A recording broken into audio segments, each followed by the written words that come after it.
Be grateful for it. Thanks you, I thank you for each and every teenager that's here and that their willingness to come, Lord. I pray that you be with her request. You know each one that's here. You know all the lives involved. I pray that you be with them. Help them make it through as we talk tonight about questioning God as we're struggling as we go through situations. Help us to understand that you are there for us no matter what we're going through or how often we think we're by ourselves, Lord. I pray that you be with us tonight as we go through worship in your name. Amen. Amen. Get up here, praise band. Yeah. I probably knocked you out too, Cody. Watch this. Cody.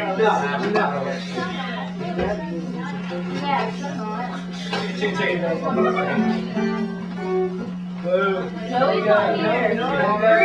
This way. We all say wow. Yep. Alright, check it out, y'all. Help her out. Y'all know the song Better Than Life? And that song, you know where you like, everybody's like, your loving kindness, better than life. I want y'all to holler that when it comes to those words, right? I actually want like, from, let's see, you and you over to yell the first time. The second time, I want you guys to yell that like super loud, because I know you have to talk about it. Y'all were just talking like that. So like, hey, y'all want to holler it, alright? So I'll like point y'all. Y'all gotta holler it for me. If you don't, I will jump out there. I promise, I will jump out there. Everyone jump out there. Bring it, Superman. Shut up. Everybody stand up? No! Everybody stand up. Yeah, everybody get up. Everybody get up. We get ready to hike.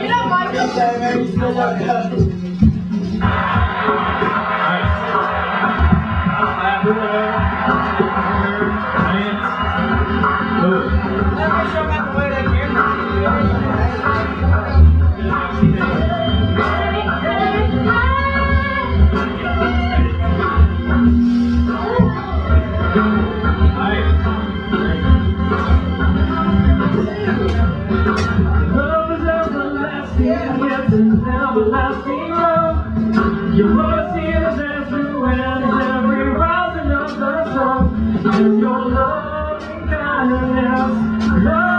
kindness better than life. Y'all gotta be stronger than that. It's an all-sufficient grace.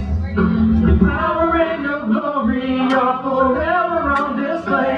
And your loving kindness better than life.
much better.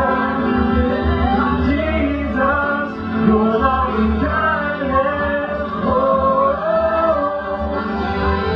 it's better, oh, better than life, oh, so much better. Jesus, your love and kindness is better than life.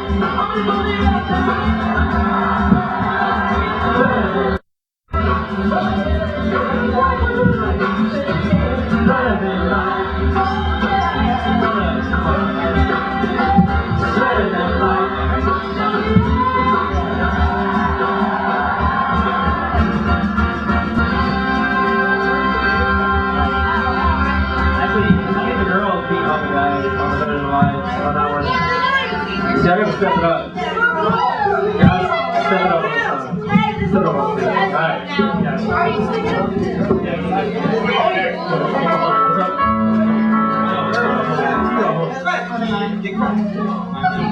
Alright.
and I will live my life for you. You're my Prince of Peace, and I will live my life for you.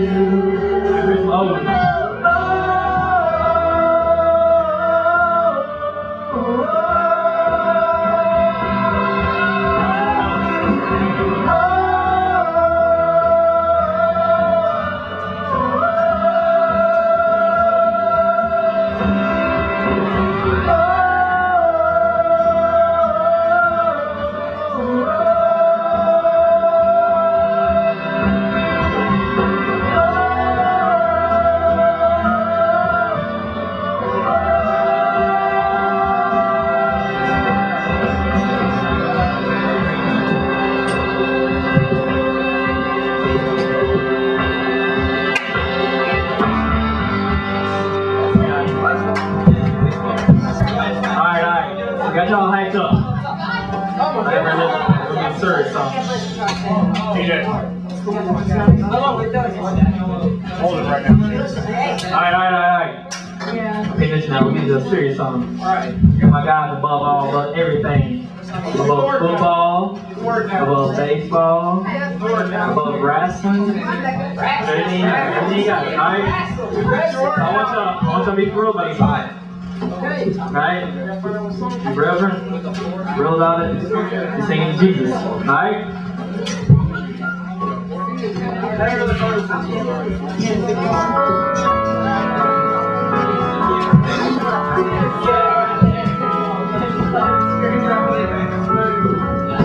Above all powers, above all kings, above all nature and all created things, above all wisdom and all the ways of man, you were here before the world began. Above all kingdoms, above all thrones, above all wonders the world has ever known, above all wealth and treasures of the earth, there were ways to measure of your word.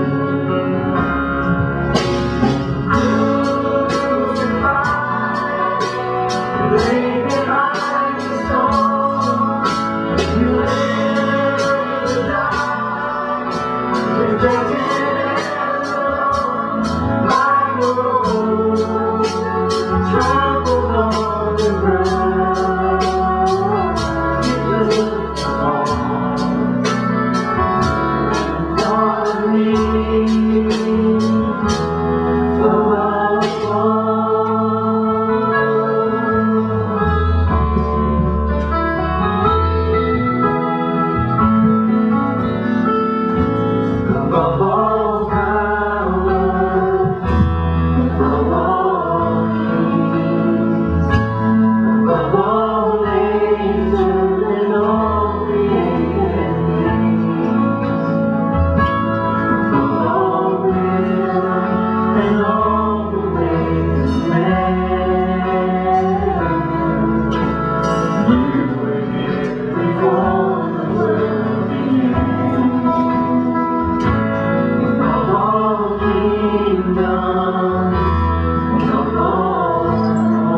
Okay, we're clicking the shoes.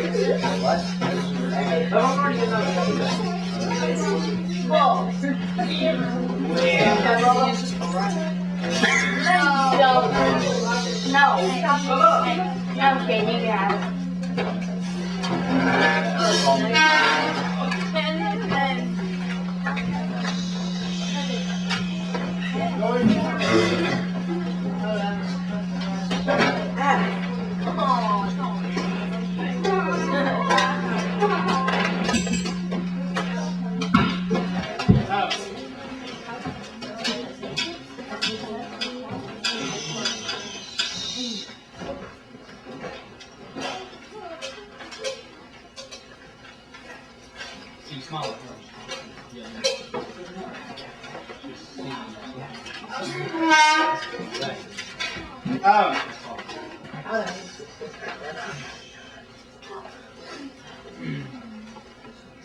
Last week we looked at the first part of Habakkuk and how he decided to question God. Did you remember that?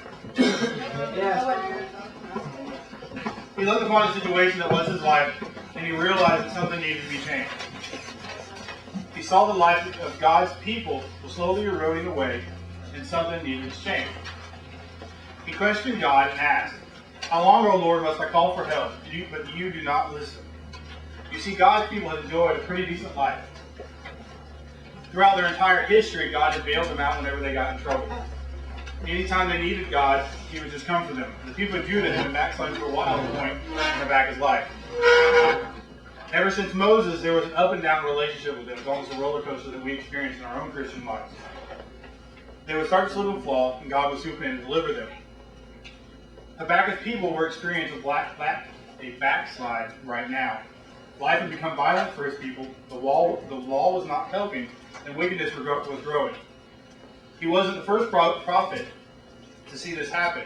We can look back as far as Moses and see the trouble that God's people had gone through and the things that He'd done to get them out. We looked at how Habakkuk could question God and ask Him these hard questions. We talked about how God wanted us to ask these questions because it helped us to see what God had in store for our lives. And it would make our faith stronger by asking God these questions because you weren't going in blindly. You understood what was going on. And we must ask the question in order to get the answer. That was a major theme last week. So anyways, we're going to go ahead and fast forward a couple verses. And we talked last week about the two parts of Habakkuk. And when he questioned God originally, when God gave him an answer, then when Habakkuk questioned the answer. Habakkuk. It's just a weird word to say. Habakkuk. Ask the question of why God was allowing such evil to exist in the world. This is the same question that some of you and your friends have asked God throughout your life. This is probably one of the most asked questions by anyone in the world. Why bad things happen. We all want to know why things happen. It's our nature to want to know. One of the biggest things I hate in the world are people that are called rubberneckers. Everybody know what a rubbernecker is? Oh, I know what a rubbernecker is. I'm a proud rubbernecker. Anyways, essentially for me to have to drive to work every day, a rubbernecker is somebody who will almost stop when they see an accident just to see what's going on. Because it's our morbid curiosity to see blood or anything like that. On the internet with Steve Irwin's death, everybody wants to see the actual incident. I know. Yeah, I do. I do. But we all ask questions of God because we want to know why God, that's supposed to love us, would allow evil or bad things to happen in our lives. We might have asked the question after the death of a loved one, or when we failed a test we thought we were going to pass, or when our parents divorced, or even when life was just life and we were struggling. Before Habakkuk, I'm sure there are several million people that asked that question of God, and I'm sure since then there are trillions of us that have asked that question. For me, as a pastor and people that talk to people about God, that's one of the biggest questions I answer. Why do bad things happen to good people? Because everybody's good. But we might ask, but let's look at how God responds to Habakkuk. And I'm actually going to read you two versions of this from the King James and from the NIV, New International is usually what I read. But in verse 5, we're looking at chapter 1 through verse 5 through chapter 2, verse 1. Look at the nations and watch and be utterly amazed, for I'm going to do something in your days that you would not believe, even if you're told. And this is God speaking to Habakkuk. I'm raising up the Babylonians, that ruthless and impetuous people who sweep across the whole earth to seize dwelling places not their own.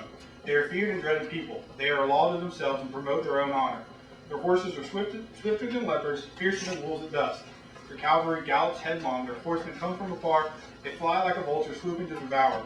They all come in on violence. Their hordes advance like a desert wind and gather prisoners like sand. They deride kings and scoff at rulers. They laugh at all fortified cities. They build up earthen ramps and capture them. Then they sweep past like the wind and go on, guilty men whose own strength is their God. And he's describing the people that are going to go, God is describing to Habakkuk the people that are going to go take over them because of the things that the Israelites have done up to this point. Now let me read the King James Version, and if you don't know anything about Bible translations, the King James Version was written probably a couple hundred years ago, and it's very old English, but it's pretty more straight to the point. Behold, ye among the brethren in regard wonder marvelously, for I will work a work in your days which ye will not believe, though it be told you. For lo, I raise up the Chaldeans, that bitter and hasty nation, which shall march through the breadth of the land, to possess the dwelling places that are not theirs. They are terrible and dreadful. Their judgment and their dignity shall precede themselves. Their horses also are swifter than the leopards, and are more fierce than the evening wolves. And their horsemen shall spread themselves, and their horsemen shall come from afar. They shall fly in as eagles that hasteth to eat. They shall come for all violence. Their faces shall suck up as the east wind, and they shall gather into captivity as the sand. And they shall scoff at the kings, and the princes shall be scorned unto them. They shall deride every stronghold, for they shall eat dust and take it. They shall his mind change, and he shall pass over and offend, inputting this into power unto his God. In your little bulletins, you have a space where I want you to write. I want you to take a minute to do this. I want you to write down one thing in your life where you questioned God, and the answer was not what you expected, or you didn't feel the fear of God in it.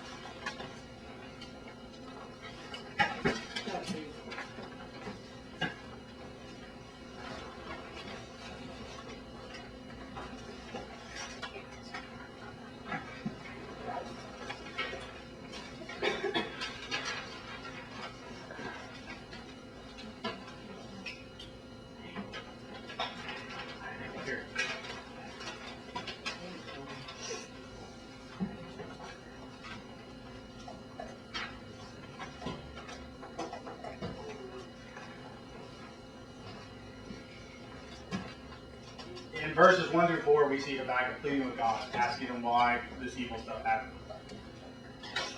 I think the answer kind of really surprised him because of everything that comes later verse.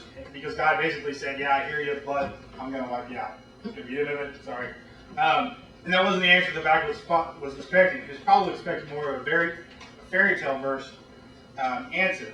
Because in verse 12 and 13 of chapter 1, he says, O Lord, are you not from everlasting? My God, my Holy One, we will not die. For lo, you have appointed them to execute judgment. O rock, you ordained them to punish. Your eyes are too pure to look on evil. You cannot tolerate wrong. Why then do you tolerate the treacherous? Why are you silent while the wicked swallow up those more righteous than themselves? For me, that question, the response was almost as bad as the question that he asked. Because not only had he questioned God about what was happening, he questioned God, and God responded with how it was happening. Does that make sense? Yeah. Because he really expected this God of love, this God of everything, to give him a better answer, to kind of, baby him and say, oh, it'll be okay, and I'll take care of it. Because that's what had happened years past. Have you ever done that? Have you ever questioned a parent after you asked them a question that you didn't like the answer? Yeah. Have you ever questioned a parent after you asked them a question you expected a response? Yeah. I think Natalie feels strongly about that. I don't know. I know the answer too. I can tell you the answer in like because I'm Habakkuk did not understand what God was trying to do.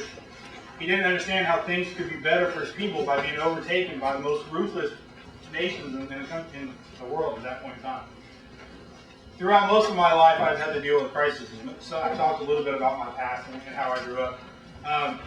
But one of the most difficult things that I go through as I was younger was the divorce of my parents. I graduated high school. My mom went on vacation, never came back. For me, it wasn't a big deal. My parents had fought like cats and dogs as I was growing up. So it was almost a welcome change because I didn't have to listen to the screaming and yelling anymore. But for my dad, it was a pretty big deal. My dad actually lost 50 pounds in 2 months because of that. He pretty much stopped eating. And he works in construction, so it was really harder. I mean, it was really easier for him to do it. And he knew, my father knew the problems that they were having. He was an alcoholic, drank all the time, spent most of my life sleeping. But he never realized, he never thought that my mother would ever leave him. Because he had done all these weird things that she never did, but one day she just kind of up and left, which really surprised a lot of us. Luckily, he was able to work through the situation, and we helped him work through the situation. I'll finish the rest of the story when I'm done. But like my father, the people of God knew what they were doing was wrong. Us today, we knew some of the things that we're doing wrong, but we continue to do them. Because we never expect such a punishment, and they never expect a punishment away from them. At this point in time, God saved his people numerous times. He had given them laws, he had given them rules to try to help them have a better life. And some of you complain about your parents having rules and laws. But those rules and laws are designed to help you have a better life, as long as you stay within the rules, whether you agree with them or not. That's why they're theirs. Parents did that, they own them. But his people continued to disobey. They continued to put more laws on top of the people just to keep them under. He had taken them from their captors before. If you think of Moses in the Promised Land, he'd given them great land we didn't live in. He conquered people on their behalf and continually loved them despite the problems. God is love. Don't forget that. That's most important. God is love. But even he must punish his children from time to time. And that's almost the answer to the question. God does not punish us because of our sin. We punish ourselves, Natalie.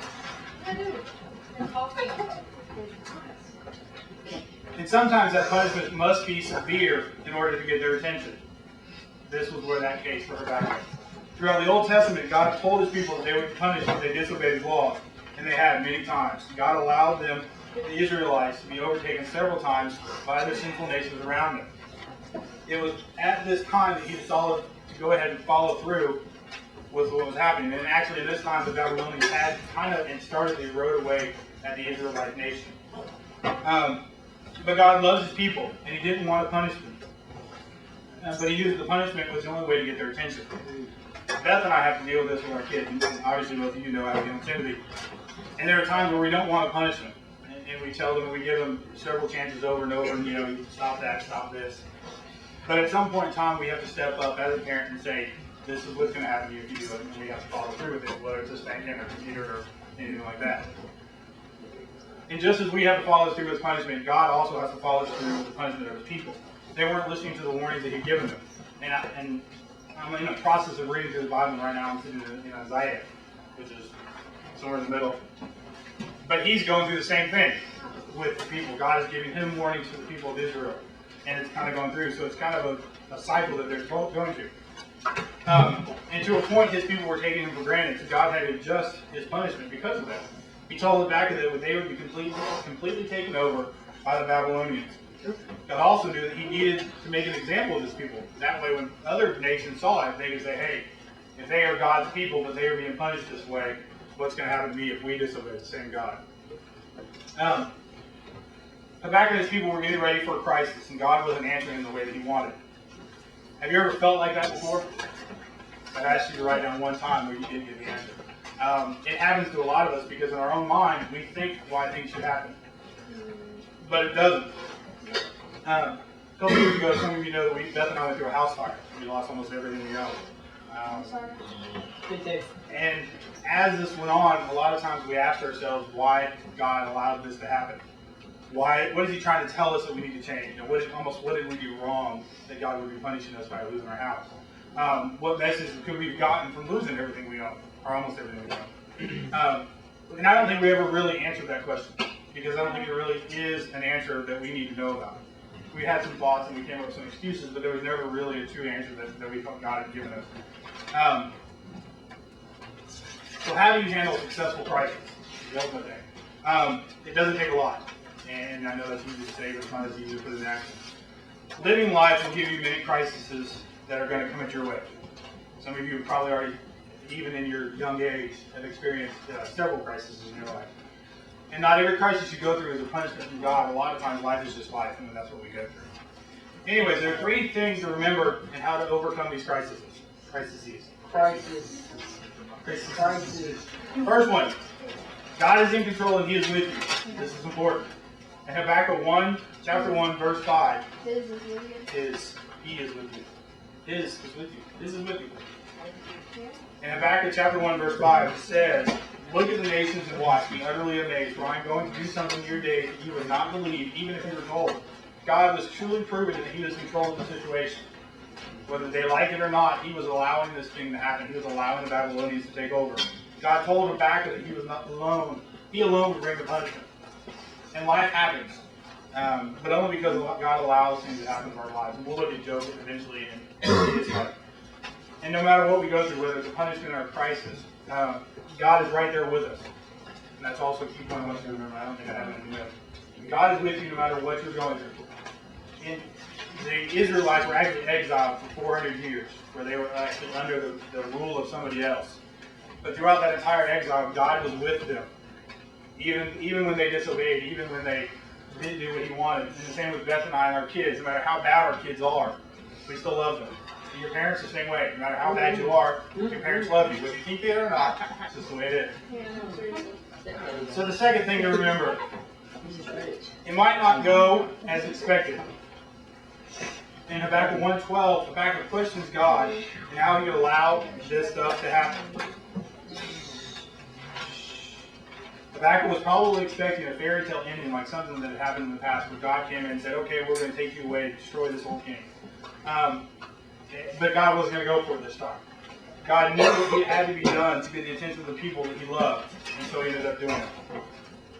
And the third thing to remember, and I'm going to slowly wrap it up to give you a few more minutes. No matter what, we need to seek God's will. In Habakkuk 2:1, we see where Habakkuk sees a God and just listens. In the King James Version, it goes like this: I will stand upon my watch and set myself upon the tower and watch to see what He will say unto me, what I shall answer when I am reproved. And as Habakkuk talking about him waiting for God to listen to him. He knew he had to wait to hear God, and God answered him. God told him that, and God told him in his response that yes, He was going to allow the Babylonians to take them over, but He also told them at some point in time the Babylonians themselves would be taken over and the nation of Israel would be restored. And as I wrap this up, I know that some of you guys are struggling. We talked about it last week. School has just started, so that's a pretty big deal. Sports are hard, choir is hard. Some of you are already failing classes. Is that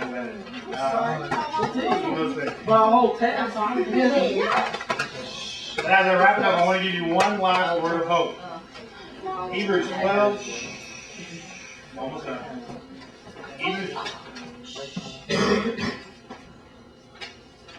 Hebrews chapter 12, verses 6 through 8 gives us a good definition of why we struggle. And I'm going to read you three different versions of this, because I think each different version says it in better ways. I'm going to give you the pretty straightforward way. This is the King James Version. For whom the Lord loveth, He chastiseth, and scourgeth every son whom He receiveth.